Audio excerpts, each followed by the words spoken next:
اس نے سرد آب بری اور کہا، راحت یہی امتحان ہے، میرے بابا کو کسی نے اغوا کر لیا ہے۔ کیا اغوا؟ ہاں، اغوا کرنے والے کو میں جانتی ہوں، لیکن تم جانتے ہو میں اس کا مقابلہ نہیں کر سکتی۔ اور وہ اب سمجھا۔ بس اتنی سی بات تھی جس وجہ سے تم نے اپنے لبوں کی مسکراہٹ کھو دی، چہرے کا حسن زرد کر دیا۔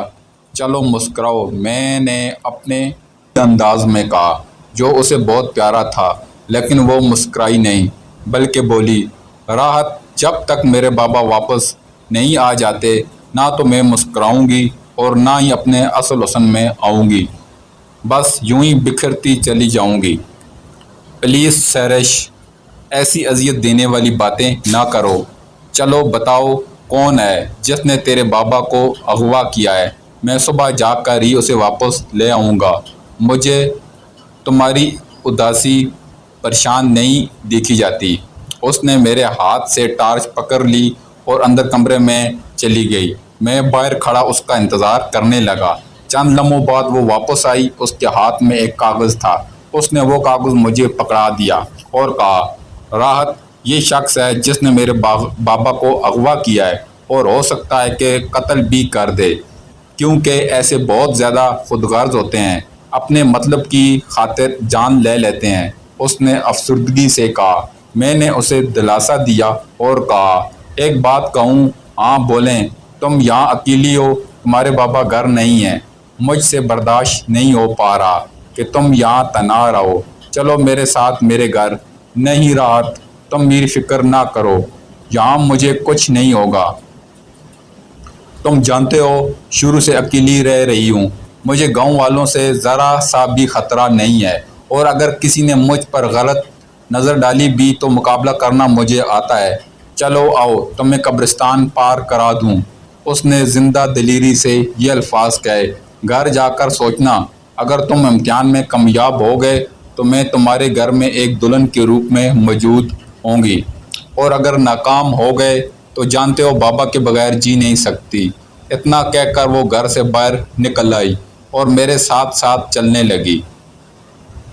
ان قبرستانوں سے کیا ڈرنا؟ اس نے قبرستانوں میں داخل ہوتے ہوئے کہا، یہ لوگ تو قبروں میں اپنے کیے کی پھل پا رہے ہیں، یہ بلا زندہ انسانوں کو خوفزدہ کیسے کریں گے؟ اس نے بہت اچھی بات کی، میرے دل کو لگی۔ واقعی وہ تو اس چیز کا پھل پا رہے تھے جو انہوں نے دنیا میں رہ کر اکٹھا کیا گیا۔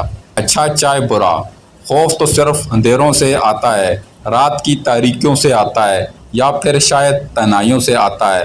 میں نے سوچا تو وہ بولی، تمہارے دل کی سوچیں میں نے محسوس کیے ہیں، تم میرے دل کی باتیں بھی پڑھ جاتی ہو۔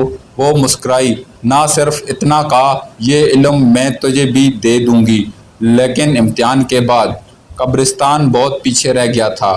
وہ گلی کے ٹکر تک میرے ساتھ آئی اور پھر بولی، اب میں واپس چلتی ہوں۔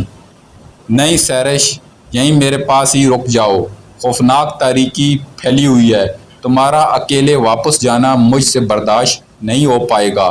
اس نے سرد آب بھری اور بولی، آپ کو بتایا ہے، مجھے تاریکیوں، سنسانیوں، ویرانوں سے خوف آتا، اور نہ ہی یہ اندھیرے مجھ سے میرا حوصلہ چھین سکتے ہیں۔ اچھا جان، میں چلتی ہوں، تمہاری واپسی کی منتظر رہوں گی۔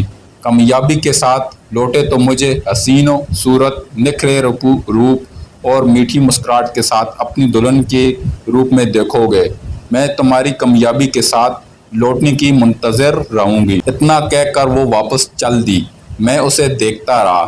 چلتے چلتے وہ تاریکیوں میں ڈوبتی چلی گئی، اور میں سوچوں میں کھویا ہوا واپس گھر کی جانب چل دیا۔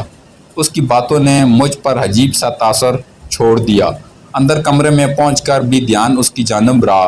وہ زیادہ عرصہ نہیں ہوا تھا، بلکہ تقریباً 3 ماہ قبرستان کی دوسری جانب پرانے اور خستہ حال کھنڈرات میں آباد ہوئے تھے۔ نہ جانے آباد کب سے تھے، دیکھا 3 ماہ قبل ہی تھا۔ وہ اس گہری رات کی بات تھی کہ میں شہر سے واپس لوٹا تھا۔ سیدھا راستہ لمبا تھا، سو میں نے شارٹ کٹ مارا اور فصلوں کے بیچوں بیچ چلتا چلتا گاؤں کے قریب چھپڑ تک جا پہنچا۔ مجھے اچھی طرح یاد ہے کہ اس رات چاندنی پوری جوانی میں اس کی ٹھنڈی روشنی سے ہر چیز اجلی اجلی دکھائی دے رہی تھی۔ چھپر کنارے پہنچتے ہی میری ملاقات سیرج سے ہو گئی۔ وہ دنیا والوں سے بالکل بے خبر چھپڑ کی شفاف پانی سے اٹکلیاں کر رہی تھی۔ اسے یوں اکیلے تنہا دیکھ کر چند لمحات تک تو میں ٹھٹک کر اپنی جگہ پر روکا